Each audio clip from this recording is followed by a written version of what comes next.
Welcome to the Slop Farm. Enjoy the video. In this video, I will explain how to change door size in AutoCAD. To begin, open your drawing and locate the door block you wish to modify. You can typically find these in your block library or directly within your drawing. Once identified, select the door block to activate its properties.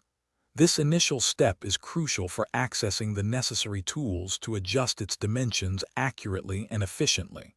We'll focus on a straightforward method. Next, open the Properties palette, usually by typing Properties or pressing Ctrl+1.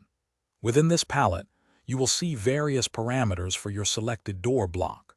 Look for the width and height fields.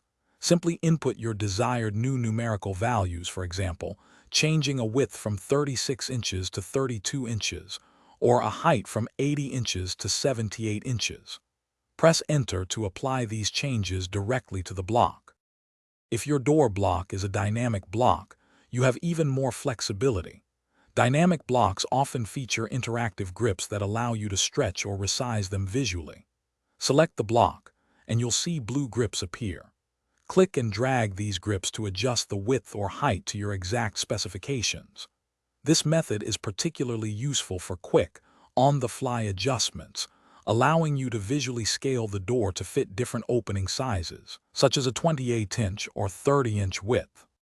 Finally, after making your adjustments, it is essential to verify the new dimensions. Use the dist command to measure the door's width and height to ensure they match your intended sizes. Once confirmed, save the modified block definition.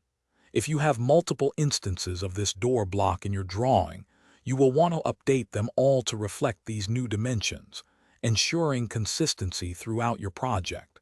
This completes the process. Thanks for watching. Consider subscribing if we helped you today.